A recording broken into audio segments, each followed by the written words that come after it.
Hello friends, இன்றைக்கி நாட்டுக்கோழி gravy பற்றி தாங்க பார்க்க போகிறோம். வாங்க எப்படி செய்வோன்னு பார்க்கலாம். அதுக்கு ஒரு பேன் வச்சு அதில் 2 டேபிள் ஸ்பூன் ஆயில் சேர்த்து கரம் மசாலா ஐட்டம் எல்லாத்தையுமே சேர்த்து ஒரு ஆனியன் பேஸ்ட் பண்ணி சேர்க்குறேங்க. அது நல்லா குக் ஆகட்டும். கொஞ்சமாக கறி லீவ்ஸ் இதில் ஒரு 2 table spoon ginger garlic paste add பண்ணுறேங்க. அதுவும் நல்ல ரா ஸ்மெல் போகிற அளவுக்கு குக் ஆனதும் நான் 2 டொமேட்டோ எடுத்து பேஸ்ட்டு பண்ணி ஆட் பண்ணுறேங்க. அதுவும் நல்லா குக் ஆகணும். 1 டீஸ்பூன் அளவு கரம் மசாலா ஆட் பண்ணுறேன். 1 டீஸ்பூன் அளவு சிக்கன் மசாலா ஆட் பண்ணுறேன். மசாலாவோட ரா ஸ்மெல் போகிற அளவுக்கு நல்லா குக் பண்ணணுங்க. 1 டீஸ்பூன் அளவுக்கு ராக் சால்ட் சேர்க்குறேன்.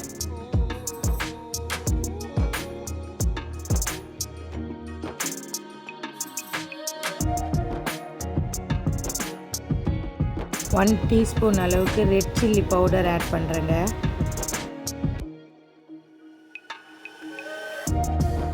1 டீஸ்பூன் அளவுக்கு குழம்பு மிளகாய்த்தூள், 1/4 டீஸ்பூன் அளவுக்கு டர்மரிக் சேர்த்து நல்லா மிக்ஸ் பண்ணுறேன்.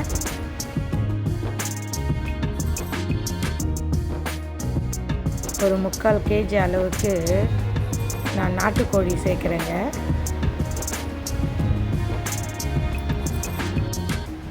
நல்லா கலந்து விடணும். சிக்கனில் மசாலாலாம் நல்லா அதில் ஊறணுங்க. அதனால் கொஞ்ச நேரம் மசாலாவில் குக் பண்ணணும், ஒரு 5 மினிட்ஸ். 2 கப் அளவுக்கு நான் வாட்டர் சேர்க்குறேங்க. நல்லா கலந்து விடணுங்க.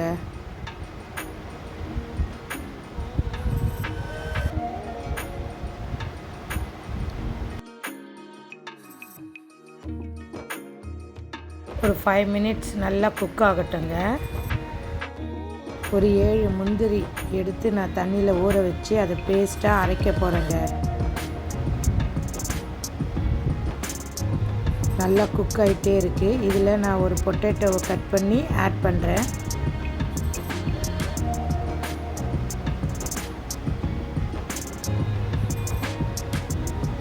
கொஞ்சமாக கோரியண்டர் லீவ்ஸு, ஊற வச்ச முந்திரியை சேர்த்து பேஸ்ட் பண்ணி குழம்புல ஆட் பண்ண போகிறேங்க.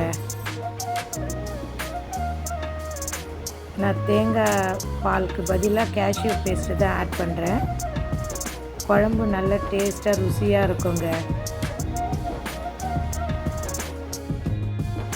அதை நல்லா மிக்ஸ் பண்ணணுங்க.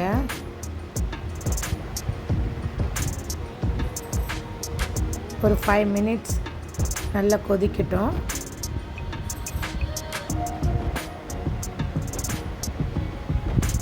அவ்வளோதாங்க, ரெடிங்க. வாங்க சேர்ந்து சமைப்போம், சேர்ந்து ருசிப்போம்.